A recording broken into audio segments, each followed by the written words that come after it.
Semasa tu, si Min ni lalu dekat Federal Highway sekitar Petaling Jaya pada waktu maghrib lah.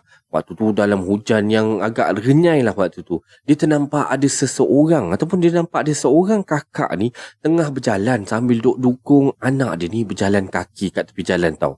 Waktu ni bila Min tengah memandu dalam kereta macam tu kan, dia terpandang macam tu. Tak Min, semua orang pun bila nampak macam tu kesian lah. Sebab dia macam kakak tu macam dokong baby dengan ada seorang budak kecil bersama dengan kakak tu lah. Jadinya bila dia rasa kesian, dia pun berhentilah kerana dalam hatinya niat ingin membantu.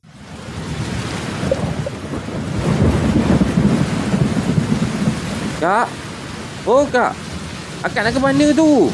Meh kak sini, naik kereta dengan saya lah. Saya tumpangkan. Kesian anak tu kak. Kecil lagi tu berjalan dalam hujan ni kak. Marilah kak naik.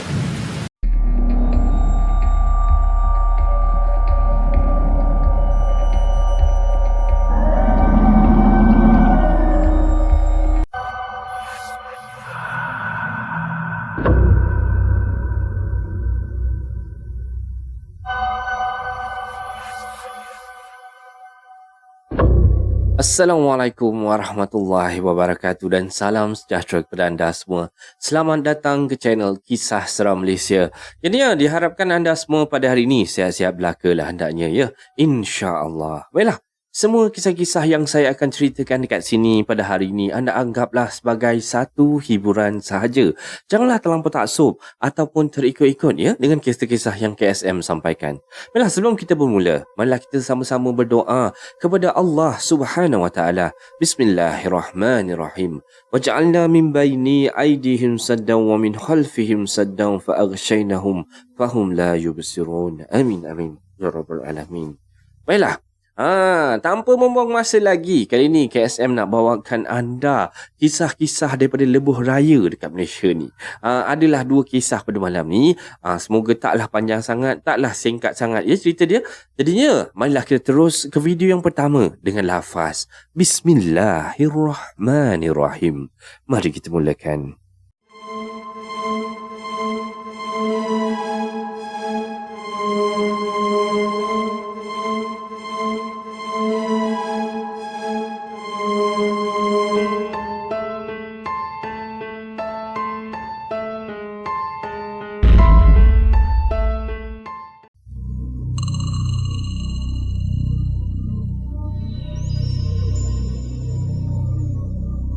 Okey, macam yang KSM katakan tadi kisah-kisah berkenaan jalan-jalan dekat lebuh raya. Tapi untuk yang pertama ni, kisah dia ni satu kisah berkenaan dengan sebuah kereta Proton Iswara berpenunggu. Siapa pernah dengar kisah ni? Jadinya, kita terus dengan kisah yang pertama ni. Okey. Ini adalah cerita yang agak terkenal lah bagi mereka yang tinggal di sekitar Federal Highway, Old Klang Road, Sungai Way dan PJ. Dengan area-area yang sekitar-sekitar dekat area situ lah. Kebetulan pula 5 tahun yang lalu lah member saya ni pergi jumpa dengan seorang bomoh. Katanya untuk nak pergi berubat. Dan dia berjumpa dengan seorang pemuda yang nama dia Amin lah. Dan yang waktu tu sama-sama jugalah datang untuk nak berubat. Dan Amin ni juga waktu tu cuba nak halau hantu kata dia. Yang hantu tu menghuni ataupun jaga kata dia ni. Jadinya member saya ni dapat sendiri cerita ni daripada mulut mangsa tu sendirilah. Maksudnya Amin sendirilah yang ceritakan kisah ni pada dia. Baiklah, cerita dia macam ni.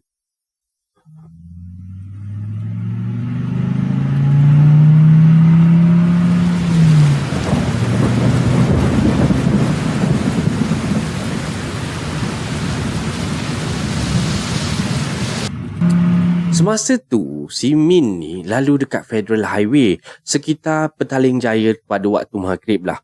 Waktu tu dalam hujan yang agak renyai lah waktu tu. Dia ternampak ada seseorang ataupun dia nampak ada seorang kakak ni tengah berjalan sambil duk dukung anak dia ni berjalan kaki kat tepi jalan tau.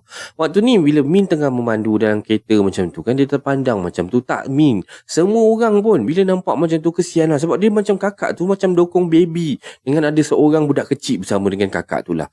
Jadinya bila dia rasa kesian, dia pun berhentilah kerana dalam hatinya niat ingin membantu.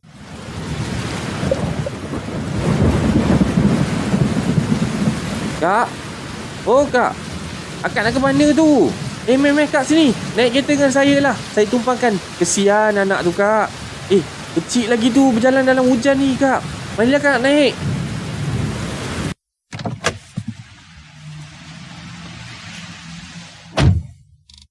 Terima kasih dik. Baik awak ni. Alah kak, biasa-biasa je ni kak. Akak nak pergi mana ni? Biar saya hantarkanlah. Tak sampai hati kak tadi saya tengok anak akak kecil-kecil tu jalan kaki. Lepas tu dalam hujan pula tu. Akak nak pergi Sunway? Boleh ke hantarkan akak pergi ke sana? Akak duduk belakang ni tak apa ya? Anak akak ni buas sikit. Kalau duduk depan nanti habis dia kacaunya awak nak memandu tu. Boleh lah kak. Tak ada apa-apa lah. Boleh lah, tak ada masalah. Kebetulan saya pun memang nak lalu ke sana. Memang rezeki akak lah. Nanti kalau sampai sana akak tunjukkan jalan ya. Jadinya semasa akak tu duduk dekat seat belakang tu lah Min ni cubalah pandang akak tu melalui orang kata rear view mirror kat tengah-tengah tu kan. Tengok dekat ikut cermin pandang kan dia macam pelik. Bila tengok ikut dekat cermin ni dia tak nampak orang tau. Tapi bila dia toleh ke belakang dia nampak pula akak tu ada. Dan mulalah dia dah rasa lain macam dan ni kan dah kenapa pula ni kan. Tapi dia still lagi orang kata berhusnuzon. Masih lagi buat tak tahu. Kerana dia percaya waktu ni niat dia baik kan. Takkanlah kakak tu nak buat apa-apa pada dia. Dan bila nak hampir sampai ke tempat bus stop yang akak tu kata nak turun, baby dalam pangkuan kakak tu menangis tau. Dik, cik, boleh tolong akak tak? Anak akak ni, dia lapar sangat lah ni. Daripada pagi tadi dia tak makan. Boleh tak kalau adik belikan roti ke? Akak nak kasih anak akak makan ni, akak tak ada duit. Adik boleh tolong akak tak? Apa ni tak boleh kak? Boleh. Kak, kita singgah dekat Shell dekat depan tu ya. Nanti saya belikanlah akak air dengan roti. Cukup. Dan waktu ni lah Min yang baik hati ni teruslah memandu sampai ke petrol station yang ada dekat depan tu. Dia pun turun, belikanlah orang kata makanan, jajan-jajan sikit kan. Belikan roti, belikan air macam tu kan. Lepas tu dia panggil lah pekerja petrol station tu untuk tengokkan kereta dia ni. Bro. Jap bro, sini jap. Awak tolong boleh tak tengokkan kat kereta saya tu Kereta biru tu. Ada nampak sesiapa tak kat dalam kereta tu? Yang biru tu ke bang? Yang biru tu lah. Tak ada sesiapa pun bang. Kat seat belakang pun tak ada bang. Kosong. Kenapa bang? Itu yang saya pelik tu. Memang Min pun sebenarnya nampak daripada luar kereta dia ni kosong tau. Dan bila dia masuk, dia buka pintu untuk nak masuk tu, dia nampak kakak tu tersenyum dekat belakang tu. Dan dia tutup semula pintu tu, kelebap. Dan sekali lagi lihat daripada luar kereta dia ni. Dan dia panggil sekali lagi pekerja Shell kat situ untuk datang ke kereta dia ni untuk lihat daripada dekat. Dan sememangnya kelihatan daripada luar ni memang tak ada sesiapa pun dalam kereta. Kemudiannya Min tu pun memberanikan diri dia untuk masuk dalam kereta. Kak, saya dapat hantar akak sampai sini je kak. Ni roti, ni air yang akak minta tadi. Akak keluar je daripada kereta saya ni. Saya betul-betul kak, saya ni nak balik rumah dah ni kak. Allahu Akbar, Allahu Akbar. Allahu Akbar, Allahu Akbar. Kebetulan waktu tu azan berkumandang daripada masjid yang berdekatan tau. Dan waktu ni Min pun keluar kereta, dia saja je buka pintu luas-luas. Pintu kereta dia ni buka luas-luas. Dan waktu ni akak yang ada dalam kereta dia tu kelihatan macam muka dia merah tau, macam marah macam tu. Dan terus lesap dekat hadapan mata si Min waktu tu. Dan semenjak daripada hari tu, Min akan dapat lihat kakak tersebut dekat seat belakang kereta dia bila tiba waktu malam. Dan macam-macam lah sebenarnya cara dah Min ni buat. Cuba nak orang kata dia sendiri mandi bunga lah. Dengan kereta-kereta dia pun dia mandikan bunga sekali. Jampi serapah, panggil bomoh, panggil ustaz. Macam-macam lagi lah dia buat. dan benda tu akan hilang sekejap je. Dalam 2-3 minggu macam tu, kemudian akak tu akan muncul sekali duduk dekat seat belakang kereta dia. Dengar-dengarnya kereta Iswara biru tu katanya si Min ni buang macam tu je. Dan bila cerita ni dah makin popular, orang kata dah ramai orang dah hafal nombor plate kereta Min Iswara biru tu, orang kata dah nobody dare to use that car lah. Dan salesman pun tak berani nak jual kereta ni. Dan ini adalah kisah seram Malaysia yang pertama pada malam ni. Orang kata ni macam urban legend jugalah Ramai mungkin dah pernah dengar cerita ni. Tapi inilah kisah yang KSM sampaikan untuk malam ni. Okey, ada lagi satu kisah. So, kita terus dengan kisah yang kedua.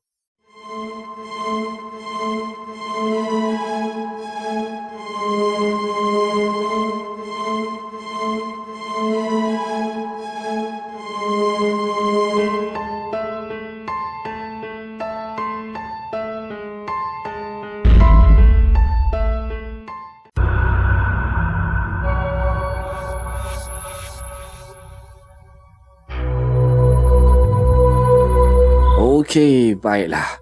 Untuk kisah yang kedua pada malam ni. Untuk kisah yang kedua, tajuk dia Ibu dan Anak Menumpang di Tengah-Tengah Malam. Jadi kita terus dengan kisah yang kedua. Okey, untuk kisah yang kedua ni, seperti malam-malam yang sebelumnya, tugas Ahmad akan bermula tepat pukul 12 malam. Sejak daripada 5 tahun yang lalu lah. Begitulah rutin harian si Ahmad ni lah. Hari-hari pukul 12 malam, dia akan mula bekerja. Dan bertolak daripada rumah kira-kira jam 10 malam dan sampai ke ibu pejabat dan setengah jam kemudian lah. Dan setelah berurusan dengan pihak terlibat, dia pun mengambil kunci van dan menghidupkan enjin. Begitulah tugas si Ahmad ni sebagai seorang pemandu syarikat pengantaran courier service. Yang tu korang tekalah sendiri apa nama dia. Memandu di waktu malam ni adalah tugas rasmi si Ahmad ni lah untuk nak memastikan barangan yang dihantar oleh pelanggan-pelanggan dia ni akan tiba pada penerimanya pada keesokan hari dia. Membelah lebuh raya pada waktu malam daripada Johor Bahru ke beberapa destinasi yang ditetapkan dah jadi lumrah pada Ahmad ni. Itulah sumber pendapatannya untuk menampung keluarga.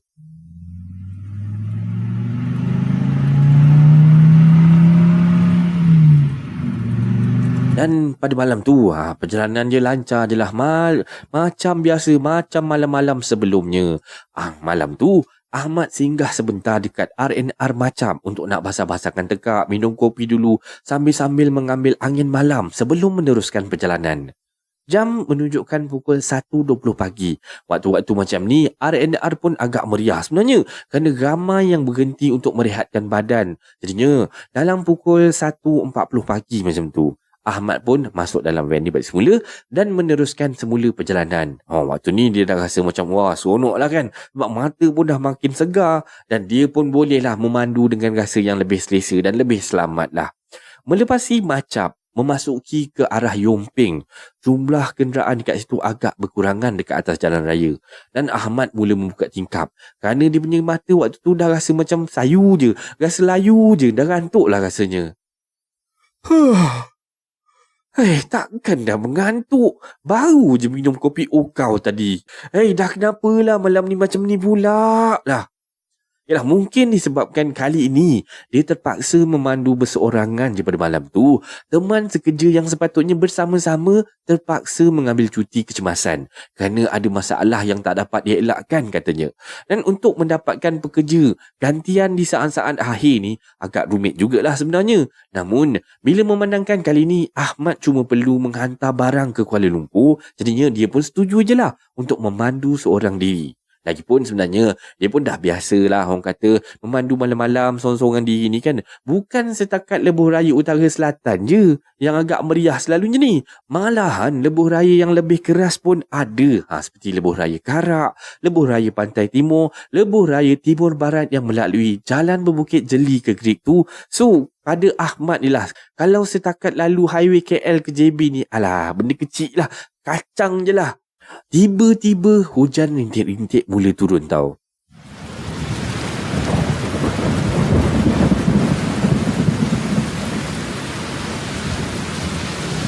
Alamak, Hujan lah pula. Ingatkan nak isap berupuk. Weh, boleh hujan pula ni.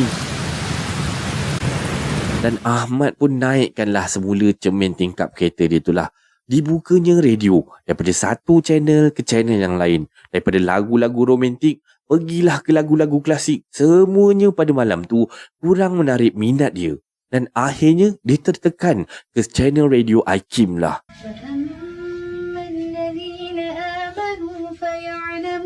Wah, macam ni lah, bagus, best lah. Malam-malam macam ni dengar-dengar ayat-ayat Quran. Oh, barulah rasa tenang sikit. Semakin lama, orang kata keadaan lebuh raya ni makin lama makin gelap macam tu. Kerana kurangnya lampu-lampu dekat tepi-tepi lebuh raya ni melalui kawasan Yomping ke Pagoh. Dan lampu waktu tu memang dah agak berkurangan. Hanya mengharapkan suluhan lampu daripada arah bertentangan je. Janganlah macam-macam ni van buat hal kat kawasan-kawasan macam ni. Alahai, cepatlah sampai ke Kuala Lumpur. Kalaulah van aku rosak macam ni, mampus aku. Siapalah nak tolong? Tiba-tiba terasa bulu tengkuk dia meremang sangat-sangat waktu tu. Terbayanglah dia ni kalau dia berseorangan dekat kawasan tu dan kenderaan dia ni tiba-tiba pula buat hal. Ya Allah, minta dijauhkanlah sangat-sangat. Dan semasa Ahmad mengelamun dan melayan perasaan dia sewaktu memandu tu lah, tiba-tiba kelihatan dekat depan kereta dia ni dalam jarak lebih kurang 100 meter macam tu, ada cahaya lampu suluh lah. Naik turun, seakan-akan melambai-lambai ke hadapan dia. Aduh mak, sudah. Baru je aku berangan kereta rosak. Dah ada pula kereta yang rosak betul-betul ni. Daripada jauh, Ahmad mula memperlahankan kenderaan dia. Dan dia tidak berapa nampak jelas siapalah yang menahan dia waktu tu. Kerana cuaca waktu tu agak gelap dan cuma nampak cahaya lampu je. Ahmad pun memasang signal ke kiri dan mula memperlahankan kenderaannya. Dan mula dia, waktu tu, hati dia mula rasa macam cuak tau. Tapi bila dia fikirkan, kalaulah macam ni, jadi pada diri dia sendiri, dan tak ada orang pula nak tolong dia pada malam tu, lagi masalah kata dia. Tak apalah, dalam hati dia pun, tak apalah ni masa dia. Mungkin esok lusa hari aku, siapa pula tahu kan, siapa pula nak tolong aku. Lagipun, kalau nak ke telefon emergency tu agak jauh juga. Jadinya pun, Ahmad pun memberhentikan kenderaannya. Kelihatan dekat hadapan dia tu seorang wanita bersama dengan anak lelaki dia berdiri dekat tepi jalan tau. Kanak-kanak tu lebih kurang berusia dalam lingkungan 2 tahun lah macam tu. Dan bila dia tengokkan macam tu, dalam hati dia, mungkinlah dia orang ni kehabisan minyak kerana wanita tu sedang memegang satu tin kecil. Terbayanglah pada dalam kepala Ahmad waktu tu, kalaulah benda ni terjadi ke atas isteri dia. Memandangkan isteri dia pun sama juga. Kadang-kadang isteri dia terpaksa pulang ke rumah daripada tempat kerja lewat-lewat malam macam ni. Kerana isteri dia ni bertugas di sebuah klinik swasta 24 jam. Dan kadang-kadang hampir jam 12 malam barulah isteri dia pulang ke rumah bila habis shift pukul 11 malam. Waktu ni Ahmad dah sampai betul-betul dekat sebelah wanita dengan anak dia tu tadi. Ahmad pun turunkan cermin tingkap.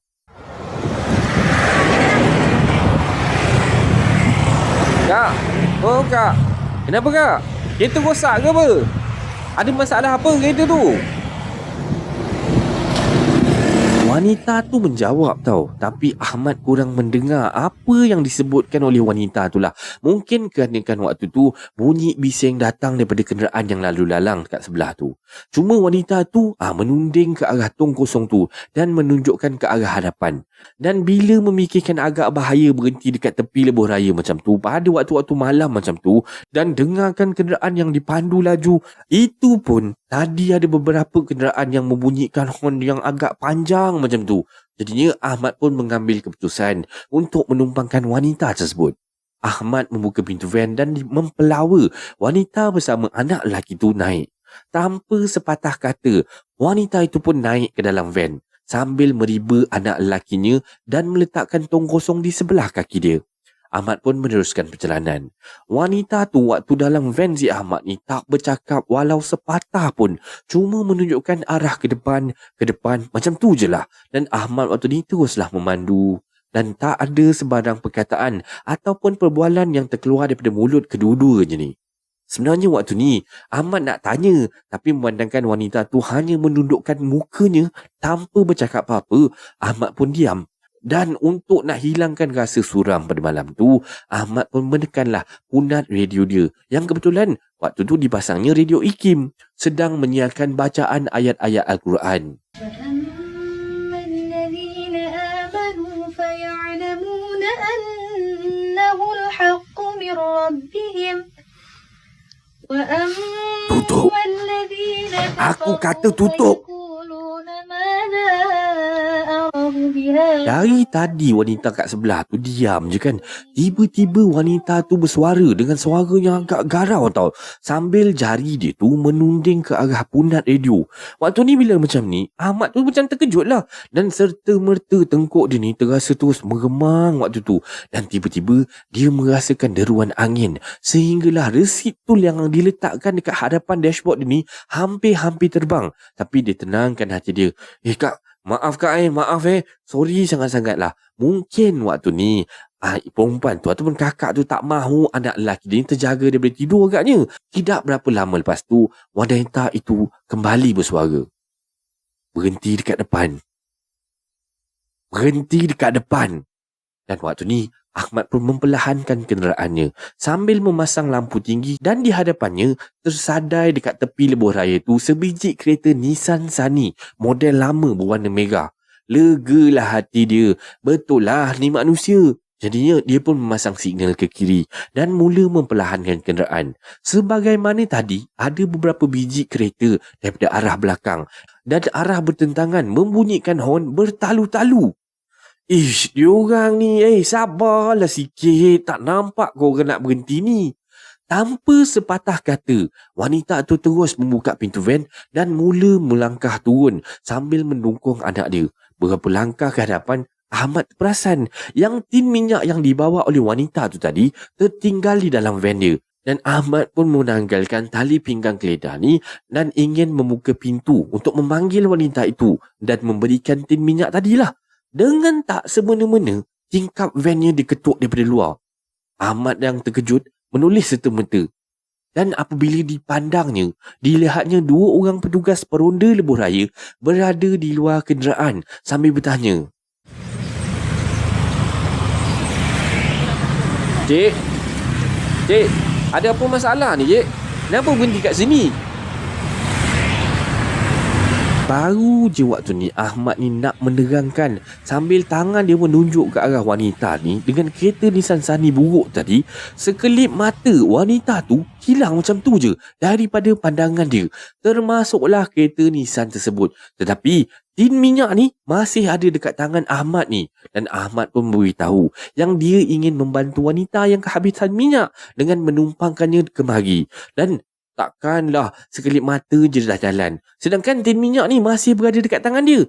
Belum habis mendengar penjelasan daripada Ahmad ni, peronda lebuh raya tu pun dah Cik jalan je Cik jalan sekarang Cik jalan je.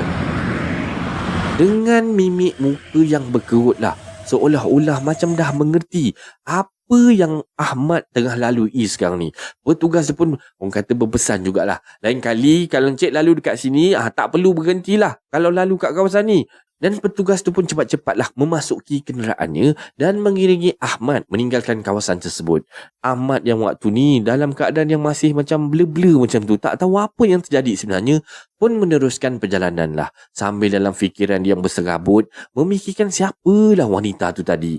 Dan dalam hati dia ingin cepat-cepat sampai ke destinasi. Dan sehingga ke hari inilah masih terbayang-bayang kisah wanita misteri berkenaan. Dan setiap kali melalui kawasan tersebut, hatinya pasti berdebar-debar dan rasa ingin cepat-cepat melewati kawasan tersebut.